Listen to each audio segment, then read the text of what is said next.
ekintu ekibadde kijja kinsumbuwa era abantu njagala ndowooza mbayitiremu abeeka kino kitegeeza ki ebyaddala ekigambo ekyo nkiwulira nti abeeka naye what is the meaning of abeeka olwedde nga bw'okyogedde mu Luganda nti abeeka bwekiza mu Luzungu ojja kuwulira omulala nga kitapuitinga nti the homies ate omulala osanga oba omunyankole oba tribe endala kugambe ab'omuka omunyankole agamba atya omunyankole agamba atya taata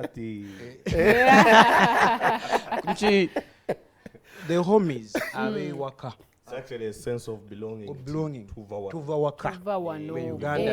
Abaana abawano. Abaana abeeka. Yes. Wow, that makes a lot of sense. Yes. Oro ani are coming up with this name, Eryabeeka.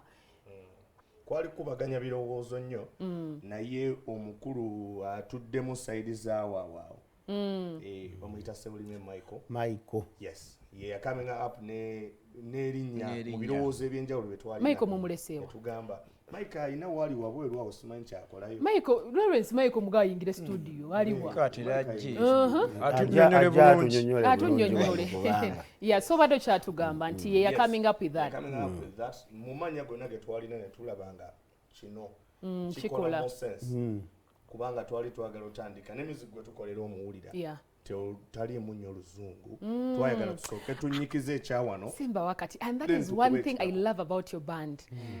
Sorry to say si wala na ndala sichi naye muina originality eyo nti ebafuulira ddala making a sense abewaka bafuulira ddala abewaka because abaloluso ogendayo now like last week naje nali eyo naye ne batukako oluzungu n'oluzungu ne baluyimba nnyo ne balususa oluusi si mu bubi but that is something that identifies you and era nsaba bambi mukyongereyo abantu balowooza bw'oyimba nnyimba z'Oluganda obeera local which is wrong tebamanyi nti tulina okusupportinga ekintu kyaffe wakitandikira wakadde kiri naye banji ezisinga balina mentality eyo balowooza bw'oyimba Oluganda banna and then mwe mwajja mutya okuba nti mufuuka group emu mwenna okuba nti mwekuŋŋaanya nga Abeeka band twasooka ne tuba nga tukuba ffenna for long mu previous band so during lockdown netugamba naye buli because twalina dream yaffe naffe which is the previous band yediddawo weeri naye tetwagala kwogera amannya it's okay it is okay kiri okay weeri eyo so during lockdown netwatuula netusalawo tukole ekitufoome nga Abeeka band tukole ekyaffe twali twagala kisusa okukisusamu okukuba obukubi ennyimba z'abalala tutandika producing ezaffe abantu batumanye for our music as well ekyo kirungi ddala so muyinawo ennyimba mmeka nga Abeeka wetwogerera ziri ssatu so lwetukubyeko lumu ezirina video but ennyimba ziri nnyingi which is okay kuba nyimba ssatu I mean that is a good thing for a band kubanga era tulabeko band ezimu nezikola ekyo nezikomaawo nga tibatu producing eko luyimba na lumu so luno lwetukubyeko lwe lwasooka lwe lubadde lwakavaako lwe lusembyeyo naye waliwo olupya yes olwasokera ddala katusooke ne ku lwasooka olwasooka luli lutya danse amuleeta jangu eno sha timu eweze yingirireho kati katukole mukozi kaneeno ada akyalya mmere jangu waneno joininga bujoininzi kati kibuze gira boosi jangu buzi lero nkoze ennoke ekigambo ky'Abeeka how are you ngansanyisa okulaba noonya wewenyigaawo twani mixinzemu white ono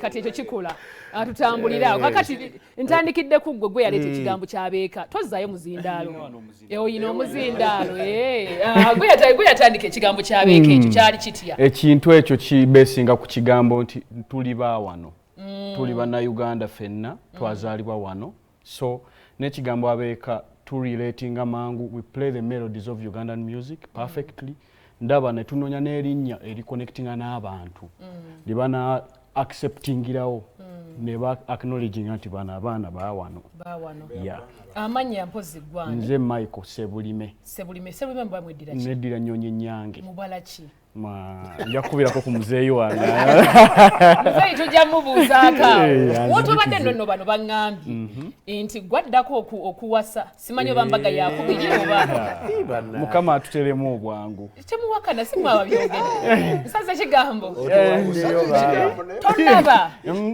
nina kuba ndina Ssaalongo mulamba kati Naalongo tulinda tugenda kubiri ebintu Naalongo tujja Embalala Naalongo w'Embalala mutumireko n'erinnya lyogere wamma Faith Kansiime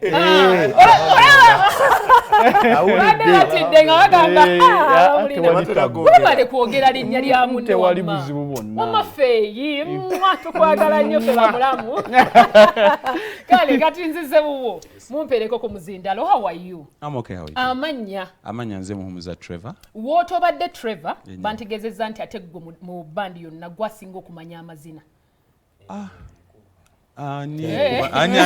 Njagala okumanya osanzeewo bantegezezza nti mu grupu yonna ekyamazina gwasinga. Baganda bange basazeewo kumpayiriza nakunvaamu. Tolinaamu mwegali naye sigemanje sikwabasinga siga mu bantu